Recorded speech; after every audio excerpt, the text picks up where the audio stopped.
Wired.com presents The Geek's Guide to the Galaxy. And here is your host, David Barr Kirtley. Hello, and welcome to episode 150 of Geek's Guide to the Galaxy. Our guest today is journalist Malcolm Gladwell, best-selling author of such books as Blink, The Tipping Point, and Outliers. And we'll be speaking with him today about what geeks and nerds can learn from his most recent book, David and Goliath, Misfits, Underdogs, and the Art of Battling Giants. And now, here's our interview with Malcolm Gladwell. All right, so we're here with Malcolm Gladwell. Welcome to the show. Thank you. Glad to be on it. Okay, and so your latest book is called David and Goliath, and it's out now in paperback. So just tell us a bit about the book. It's a book about underdogs and the nature of advantage. And I sort of try to figure out, when are advantages advantageous and when are they not? You know, when is a little adversity a good thing? And also I'm interested in any kind of asymmetrical conflict. When a big guy takes on a little guy, how does that change the nature of the conflict? What are the strategies available to the little guy?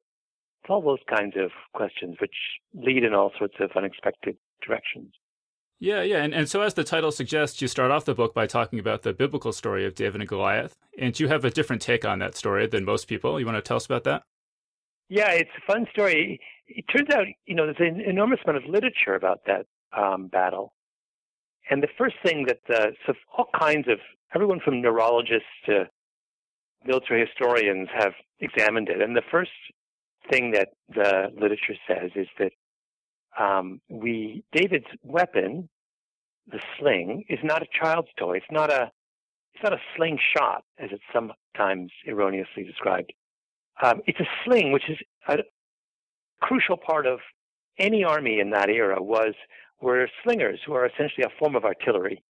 And you can, a rock leaving a sling that's controlled by an expert marksman has the stopping power of a handgun.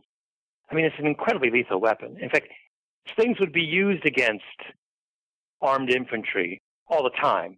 So David's not going up against Goliath with some kind of random weapon. He's going up against Goliath with a very, very sophisticated, deadly weapon that you use against people like Goliath, right? So that's the first thing.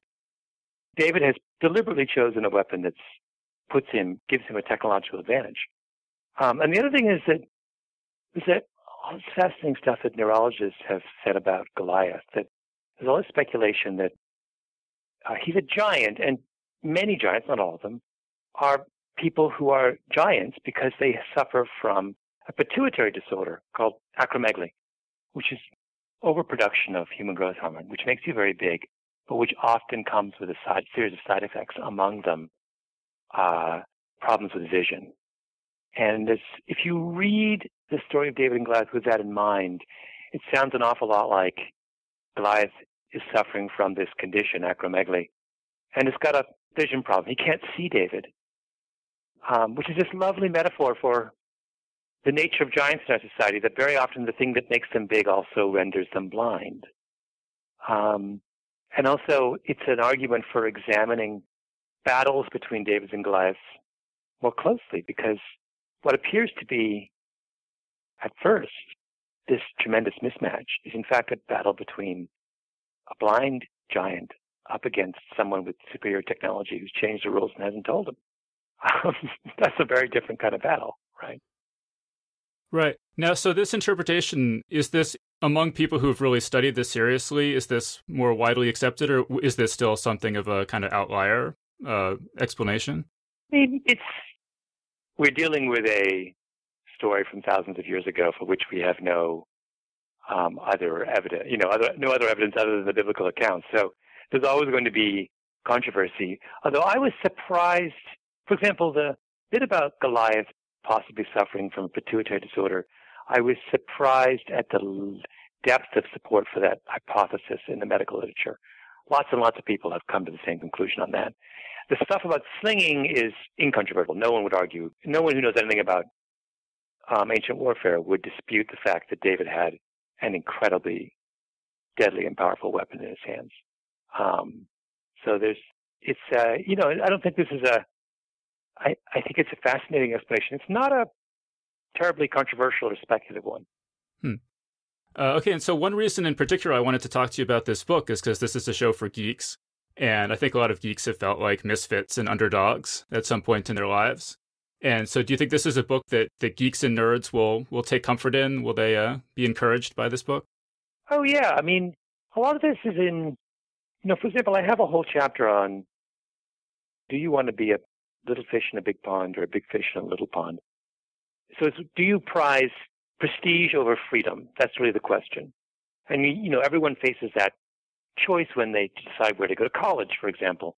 You go to a small, less competitive college, you can succeed at almost anything and do whatever you want. You can, you go to a small enough college, you can play basketball even if you're 5'2", right? You go to Harvard, you really can't take physics unless you're a really good physicist, right? You're just going to get swamped. And so here's this question: how do you make that decision? Which do you value more, the prestige of the degree, of the name of the school, or the freedom that comes from going somewhere that's a little less prestigious? And I make the argument for the latter, that we should always privilege freedom. And that's the unexpected advantage of taking a less celebrated and advantageous route.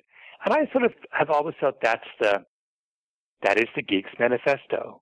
The Geek gives up acclaim and prestige and all kinds of social benefits in exchange for doing whatever the geek wants to do, for the freedom to pursue whatever course your imagination takes you. And this book wholeheartedly embraces that choice and says that too few people make that choice. We're way too hung up on social benefits and prestige and such, and not nearly concerned enough about having the freedom to pursue what interests us. Well, yeah, I mean, just from listening to you talk, it seems like you've spent less time attending class than pretty much anyone I know. I, in fact, did not graduate from high school, a little known fact. And when I went to college, which you can do in Canada if you don't graduate from high school, almost never attended any lectures. So yes, I'm not I'm someone who believes that you should. I loved every minute of school, I will point out, but didn't see the point in having someone lecture at me. I wanted to explore things for myself. Yeah, and so you're obviously very successful, and then a friend of yours who followed a similar path is now a tenured professor at Harvard. So yeah. Yes, he was we had a contest when we were in high school. Instead of competing on our GPA, we multiplied our average by the number of absences we had in a given year, and that number was the number we competed on. So, as you can see, if you think about it, it greatly benefits. There was more upside in taking additional days of playing hooky additional days than there was in adding a percent to your average. Well, yeah, and I've often wondered. I mean, I pretty much always went to class, but on the days where I stayed home, I was programming computer games and writing and reading and drawing, and I feel like those were much better uses of my time in retrospect than anything I learned in school. It's funny how whenever you talk to anyone who has pursued, who's doing what they love, and has pursued some interesting course in life, in retrospect, they always say that. They always say, that what I learned in school was less relevant in the end than what I learned on my own. And it's funny how often that comes up. It makes me wonder why the mania about school has reached the lengths it has now. I mean, we've gotten to this position in our society where we think that everything of importance is learned within the four walls of an educational institution. Where did that idea come from? That's insanity, right? It has no basis in fact. Anyway, side point. Yeah, well, I mean, sort of speaking of your younger years, I mean, were you a geek? I assume you were sort of a geek and a nerd growing up. I mean, did you just talk about that aspect of your childhood? I didn't fit the traditional. I was a runner, so I had that bit of jockiness.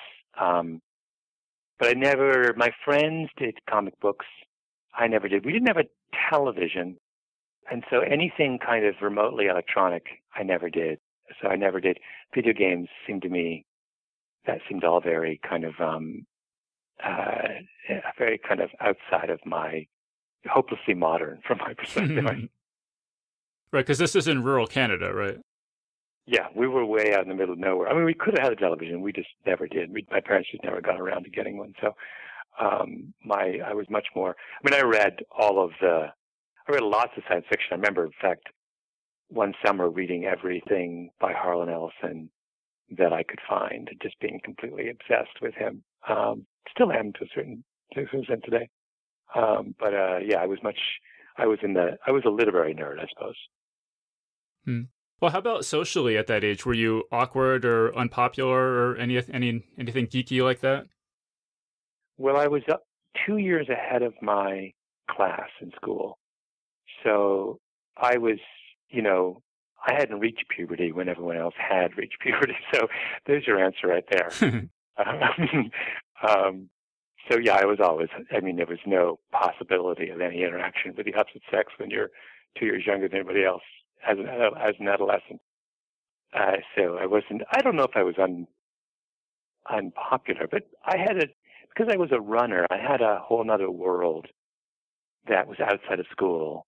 Because I ran for a track club, not for my school. So it was like I never sort of had to deal with, and also I went to a very strange school where it was all rural. Most of the kids were farmers, were Mennonite farmers. So it wasn't a school where there was much of a social scene. Everyone was leaving at 3:30 to go and milk the cows, literally. How about, were there any bullies at that school? I hear about bullying now. I had no experience with it. But maybe we didn't classify as bullying back then. But it was so to say, to the town I grew up in was in part of southern Ontario, which is dominated by Mennonites, and Mennonites are pacifists. You don't get a lot of bullies in an environment. This is a deeply religious, mellow. Everyone was very, very nice. Plus, it's Canada. Layer on top of that Canada. So it was just about the least threatening environment you can imagine. So, do you feel like you really missed out? Because a big theme of your book is how much early adversity can end up benefiting your character. Yeah, I didn't have an adverse. I had an idyllic childhood. My parents weren't wealthy, so I didn't have that. But then, it was even really an issue. I would be I'm sure I didn't have I was fascinated in this book with talking about people who have been through great adversity because it was so different from my own experience. I had such a benign childhood. Yeah. I'm just reading this biography of Elon Musk, and he had just horrifying bullying as a child where, he was beaten so badly that he was in the hospital for a week and had to have surgery to repair his nose and stuff. And I can't help wondering if he became the sort of driven person he did. Yeah, no, I have no doubt. In that chapter of my book where I talk about Emil Freireich, this kind of towering genius in cancer chemotherapy, who had a childhood like that, an unspeakable childhood where he's absolutely who he is because of that. He's very similar personality to someone like Elon Musk. He's disagreeable in that sense I talk about in the book. He's someone who does not require the approval of others to do what he thinks is correct.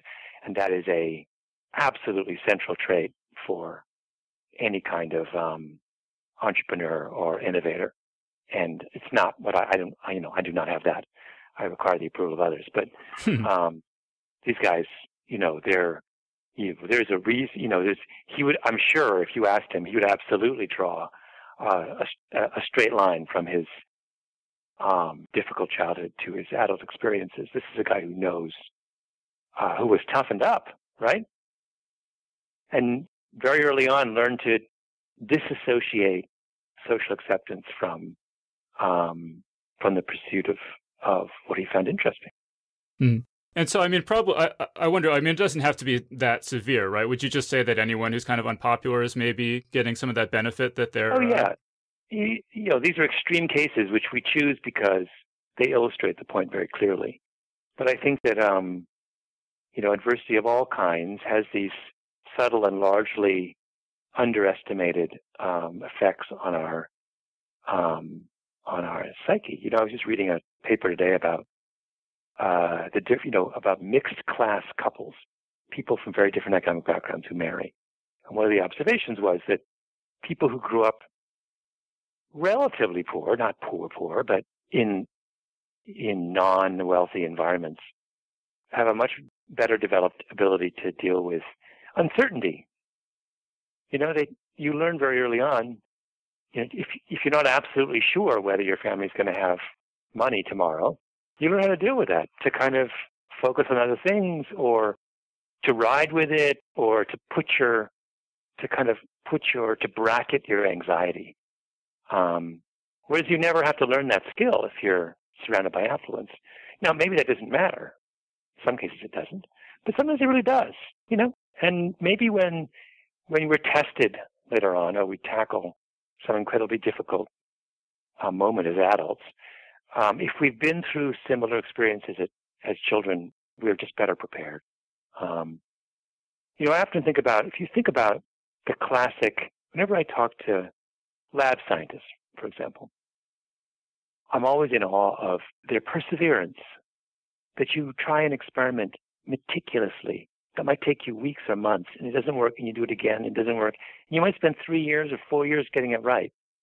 I can't imagine where that comes from. But then you think, well, who are these people? They're nerds. They're people who, they weren't in the kind of instant gratification world growing up, right? They were off doing their own thing and learning those kinds of habits of patience, and learning.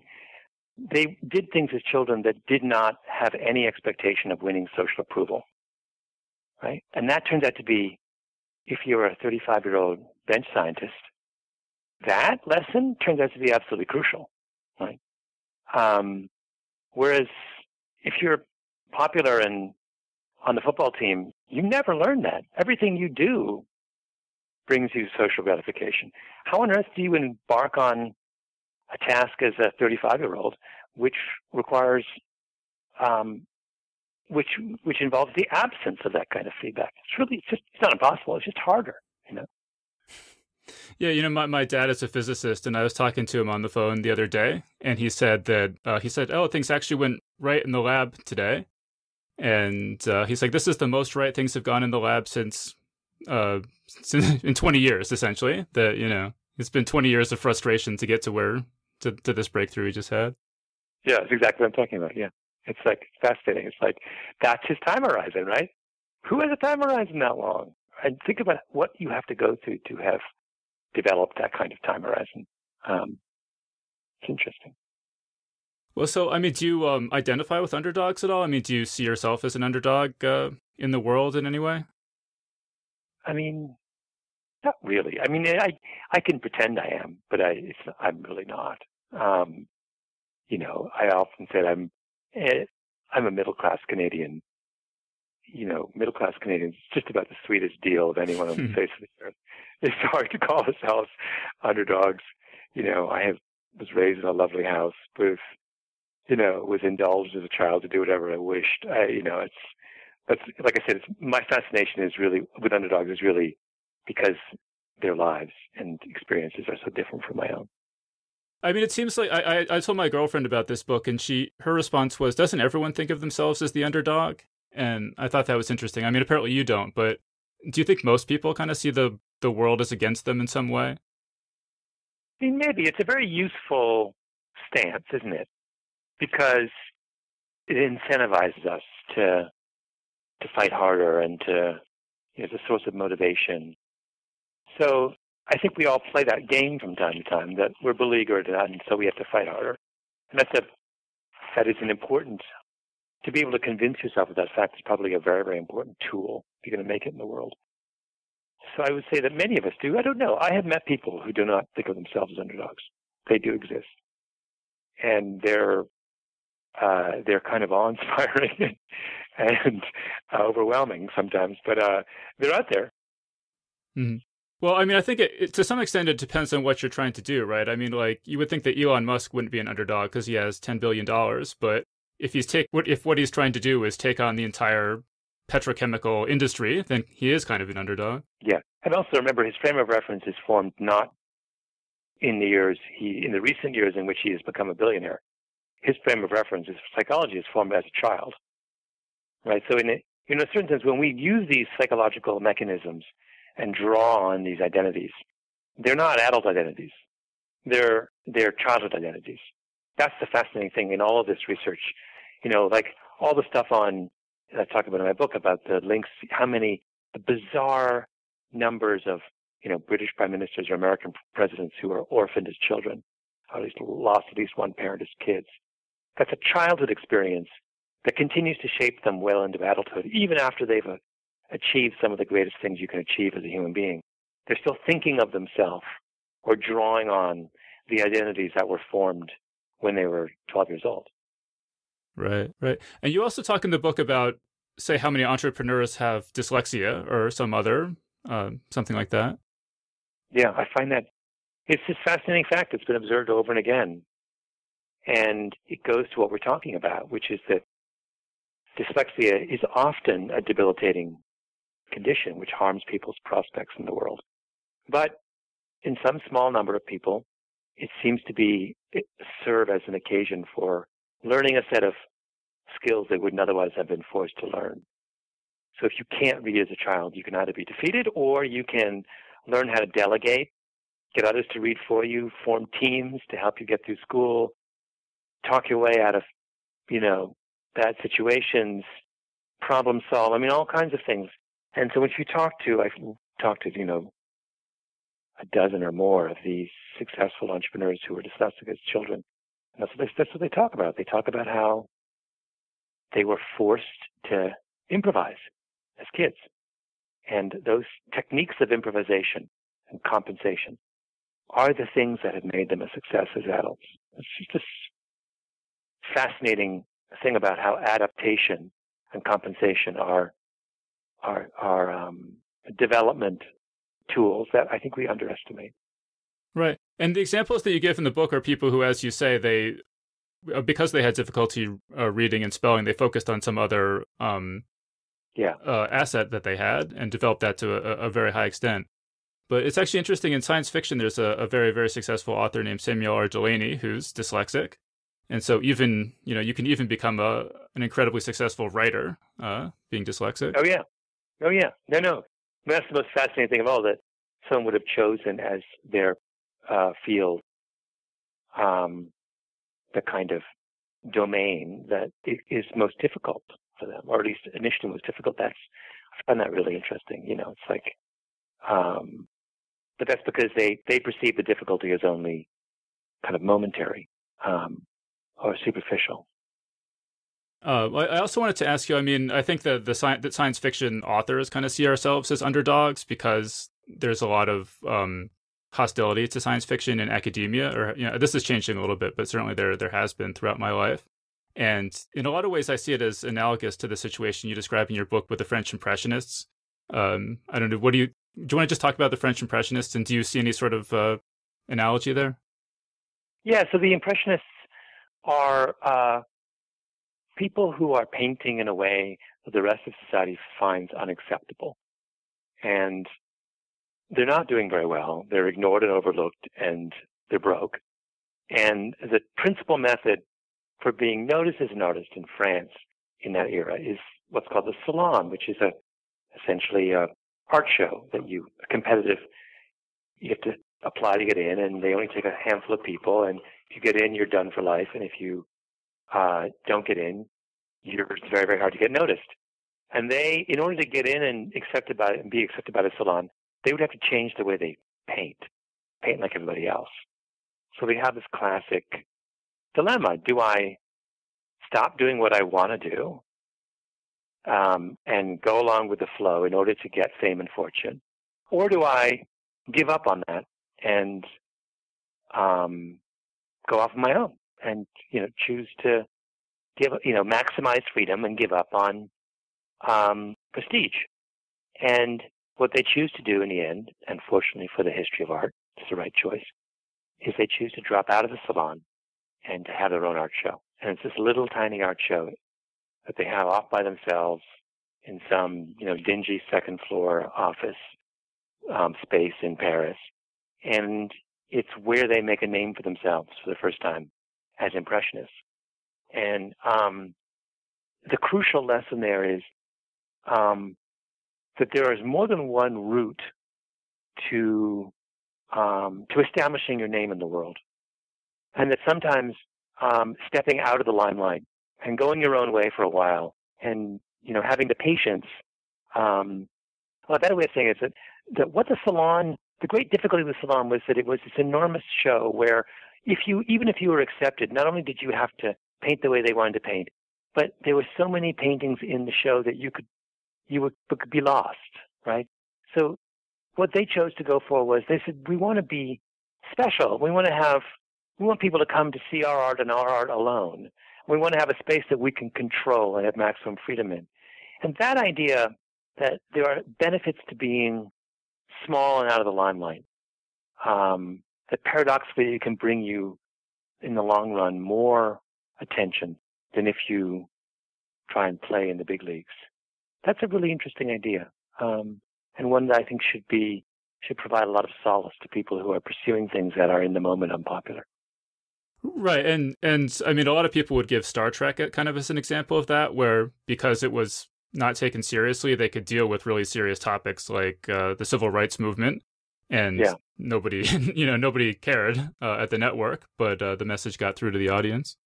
Yeah, I think that's a good example of that. Yeah, that using the cover of science fiction allowed you all this kind of creative freedom that would have been impossible if you were doing something squarely within the mainstream.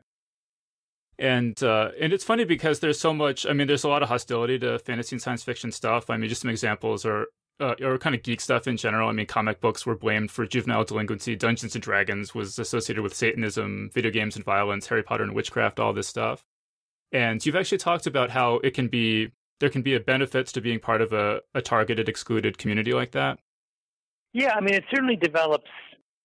It helps you develop a sense of cohesion and group identity, right? I mean, when the world is against you, you quickly learn who your friends are, and you see that with. There's a wonderful book written on early last year by Amy Chua, in which she's trying to figure out what it is that distinguishes the ethnic groups, immigrant groups to America that have done really well.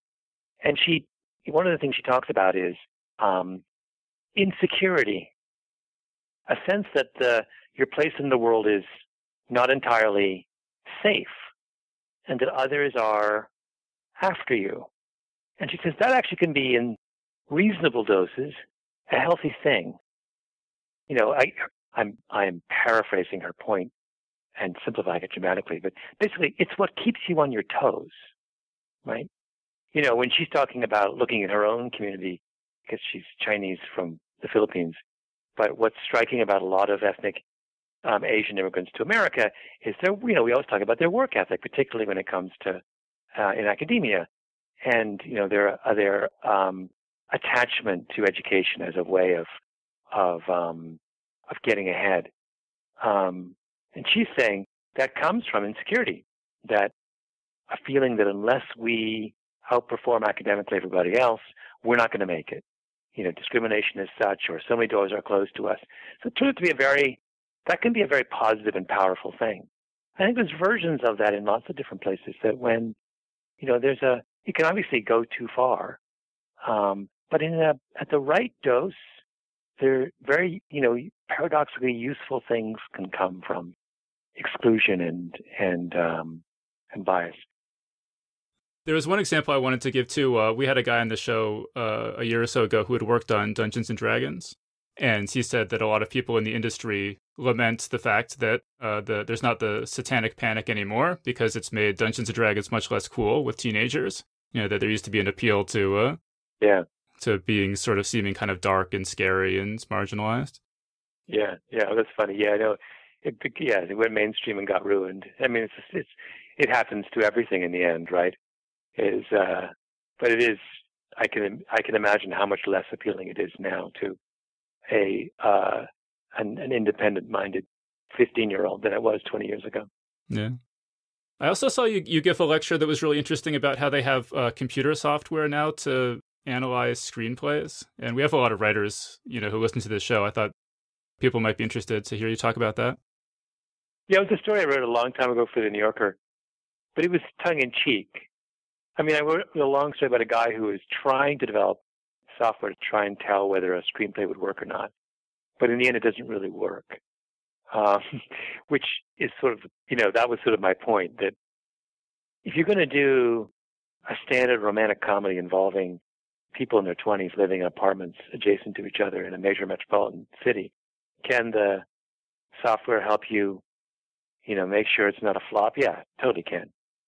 But can software help you predict, what the next Seinfeld is going to be, or the next Game of Thrones, or the next The Wire, or the next? No, I don't think it can. Those things create the mold. And that article, I was trying to get at that, but I don't consider that article a success. I don't think I made my point clearly enough. So that happens sometimes. Huh. I mean, in this lecture, I thought it sounded like the software had a pretty good record, at least with a certain kind of movie, for predicting what its box office was going to be. Yeah, that's why I thought it was a failure. I didn't communicate my skepticism sufficiently. Okay. It was a little too subtle. And I didn't want to diss him because I thought he was well-intentioned, but I wanted to kind of slyly suggest there were limits to what he was doing, but I didn't really pull it off. But. Huh. I mean, because what I thought was interesting about that was just the presumption that you could predict the box office just based on the script, which implies that everything outside the script is not sort of incidental. That idea is really interesting and I think valuable. So to the extent that if they proved anything, it is that the script is a much more important predictor of economic success than everything else. And that alone is an insight worthy, makes it the whole process worthwhile. If that's what they proved, they've done a huge, mitzvah for the industry. And that's a novel idea because everyone would have assumed actors matter way more and directors matter way more, et cetera.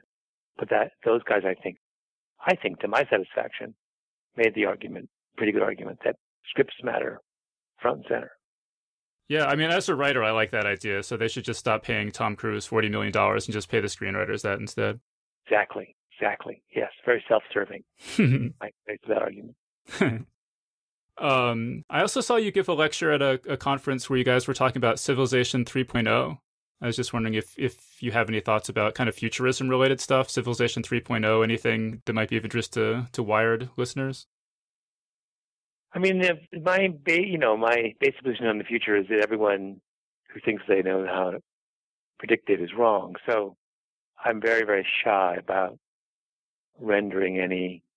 But I do think the thing that interests me most is just as a kind of rubric for making sense of the future. I think we need to do a better job of dividing up problems into categories. That I feel like categories that have a clear technological solution should not be considered problems. They're simply questions that have not yet been answered. But problems that have a human dimension are problems, real problems, and we should spend our time on them. So to clarify, I don't think global warming, I don't call it a problem. Global warming is a technical problem that will be solved. It's everything within, to the extent that global warming represents, is simply a symptom of the non-optimality of our energy sources. We're going to solve it. We're solving it right now. We're going to wake up 10 years from now and we won't be using fossil fuels. I have infinite belief in the ingenuity of human beings to solve technical problems. What I don't have an infinite belief in is our ability to solve human problems. So I'm much more concerned about the fact that there are people in Ferguson and Baltimore who have given up on their police. That worries me. There's no technological fix to that. That's about human beings learning how to get along better and devise better ways of governing each other and winning each other's trust. That's hard. I'd like to spend way more time on that and stop fretting about, whether we're going to have gasoline in our engines. We won't. Really smart people like Elon Musk, who we've just been talking about, he and 1,000 other smart people, they've handled it. We should just get out of their way. Don't put up impediments in their path. Let them do their thing and focus on the stuff that requires real time and attention, which is the stuff that involves human beings relating to other human beings. Well, it's interesting because you'll watch a movie like RoboCop where there's a robot goes around shooting people, but I've never seen a science fiction movie where there was a robot who went around handing out Thanksgiving turkeys, and it seems like maybe that's what we should have. Yeah, like you can solve, the drone warfare is a good example of this. You can get really, really good at killing who you want to kill with a drone, very, very cleanly and efficiently and surgically. But then you still are left with the human problem of how do people affected by that kind of warfare feel about it? And how do you repair the social cost of that kind of warfare, of any kind of warfare, but that kind of warfare specifically? We had this weird phenomenon in northwest Pakistan where the better we got at killing people with drones, killing kind of Taliban leaders and such with drones, the more terrorist strikes there were against U.S. operations in that region. In other words, the better we got at performing the technical act of war, the angrier we made them. Right. Well, I mean, for people who haven't read the book, I just want to explain that you have this example in there of this police chief who went around delivering Thanksgiving turkeys to all the juvenile delinquents, and that brought crime down to a staggering degree. Yeah. Yeah, no, it's a story about a woman, Joanne Yaffe, who was with the housing police, and she was trying to deal with what is one of the biggest sources of crime in New York City is juvenile crime associated with housing projects, right? That's like a huge piece of the puzzle. NYPD had struggled for years with that particular problem. So she comes in, takes over the housing police, and departs dramatically from the script, and decides that what she really has to do is establish the legitimacy of the police in those neighborhoods. She realizes the problem is people aren't listening to what the cops say, and the cops aren't acting as a deterrent the way they want to be, because no one likes the cops. They have no respect for them. They think of the cops as making their lives more difficult. And she says until she has won the respect and trust of the neighborhood, she's not going to get anywhere. She basically identifies the kids who are real troublemakers and systematically sets out to make friends with their families. Maybe not even make friends in the beginning, to win the respect and trust of those families. And I talk about this breakthrough moment when one Thanksgiving she basically delivers a turkey to the home of every family of a juvenile delinquent in this one really, really bad housing project in Brooklyn. And that's the moment where she breaks through with them. And they finally, the parents, grandparents, whoever, family members, come over to her side and say, we will help you get our kid on the straight and narrow. And she's, under her watch, crime rates in these neighborhoods have, for the first time, started to fall. And not just fall by a little, fall by a lot. And I think that's a lovely lesson in how we need to kind of rethink some of our strategies about crime fighting. And particularly, in the wake of what's been going on in this country. So these are really important lessons. Are you optimistic that those lessons are being learned or spread out from that one example? Well, eventually will we learn it? I think so. But I'm always, what is frustrating is how long it takes. Here you have the best and the biggest police force in the country, the NYPD, which has pursued a strategy with extraordinary success, going back 5 years now. You would expect every urban police force in the country to be lining up right now in Brooklyn, learning how it's done. And that's clearly not happening. So there's a problem in spreading these kinds of insights. It doesn't happen as quickly as we would have thought. Well, I think you and this podcast, we're doing our part here. Yes, we are. Okay, there's one thing I wanted to... I thought maybe one thing that might make you feel like an underdog is that you've said that people will accuse you of taking other people's ideas and passing them off as your own, no matter how strenuously you go to lengths to cite all your sources and and give credit where credit is due. Does that make you feel like an underdog, that you just can't get that through to people? I got it. I mean, I occasionally feel beleaguered, but no, I don't take it that personally. I mean, I think it's part of a larger thing about when you participate in the world of ideas, what's your mindset? My notion has always been, if you put an idea out in the world, you've put it out in the world. And so when I come across an idea of mine that someone else has taken and used and done whatever they want to do with it, my position is fantastic. If they cite me, fantastic. If they don't, whatever. It's not the end of the world. That's the reason I write books is full of ideas. I want those ideas to be used. So somebody once flat out plagiarized me years ago, and I wrote an article in the New Yorker about how I was initially upset about it, and then I looked at what she did, and it was a playwright, and she'd used all the material from one of my articles in this really cool way. I was like, you know what? God bless her. That's what, it's like she took something I did and put it to a use I would never have put it to. Who cares about crossing every T and dotting every I? We've gotten so people are so insecure and neurotic about their own quote unquote material. It's not your material. It's like you got it from 1,000 places. The person who uses it is going to take it in 1,000 different directions. Everyone should just chill out. I thought that Jonah Lehrer made mistakes and was sloppy and all that, but the real question is, did you read his books and learn something from it?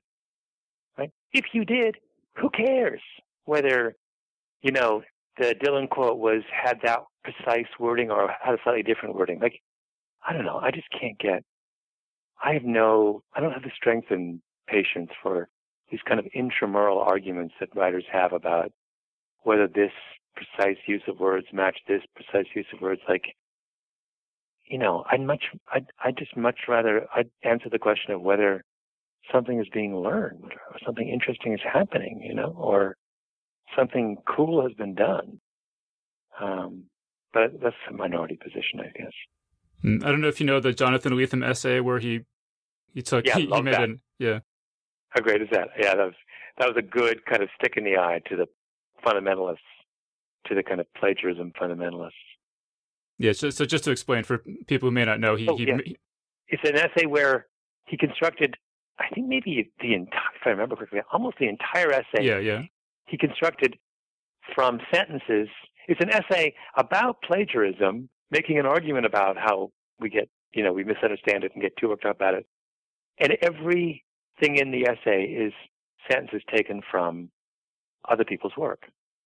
And his point being that he created something that is entirely new and original, but constructed from things taken from other people's work. So, in other words, to take someone's words is not to commit an act of theft. The question is, what are you doing with them? If you take someone's words to create something new, as Jonathan Lethem did, that was his meta point, then plagiarism is a meaningless, trivial thing that makes no sense to get too worked up about it. All right, so unfortunately we're all out of time. Do you have any just final comments you want to make? Any other projects you're working on that you want people to know about? At the moment, I'm writing a screenplay for a television show the idea of which I sold to HBO, but it's in the earliest possible stages, and I'm almost certain nothing will come of it. But that's what's been occupying me the last couple of months, which I found really fun. My first foray into fiction. But then I'd like to write another book after this, so that's what I'm thinking about long term. Okay, and I assume there's nothing you can say about that HBO show. Oh, it's a medical thriller. It's just about two scientists in a biotech firm who have a falling out. and the consequences of their disagreement. Huh. Is it inspired by any research you did or anything like that? No, just a random idea I had, and I just thought it'd be interesting to. I like the idea of telling a story about the world of science and the drug world through the prism of people's relationships. You know, you work together with someone in a lab for 7 years. The relationship is really crucial in how you understand what you're doing in each other. So that's the kind of premise of the show. And does it have a name? It's called Druid Hills, after the neighborhood in Atlanta where Emory University and the CDC and all those places are. All right, cool. Well, I will definitely keep an eye out for that. I hope that they end up making it. Yes, I hope so too. And I think we're going to have to wrap things up there. So we've been speaking with Malcolm Gladwell and talking about his book, David and Goliath. So Malcolm, thank you so much for joining us. Thank you so much. And that was our interview. So big thanks again to Malcolm Gladwell for joining us on the show. Big thanks as well to everyone who's given us 5 stars on iTunes, including DiffBeat42 and Voniac. Voniac writes, "If you are a fan of the science fiction and fantasy genres, you should not be missing this podcast.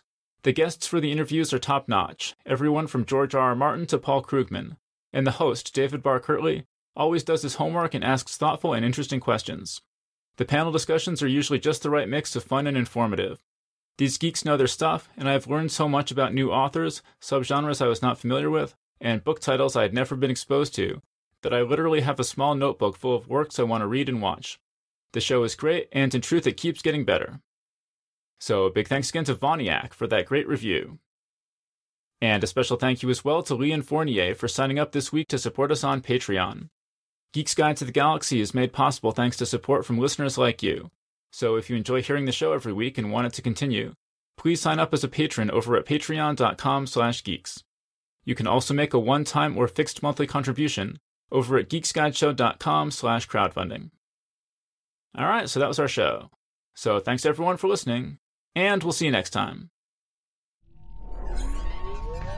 The Geek's Guide to the Galaxy is a production of Wired.com. For more information about the show, visit geeksguideshow.com. To learn more about your host, visit davidbarrkirtley.com. Music and voiceover produced by yours truly, Jack Kincaid.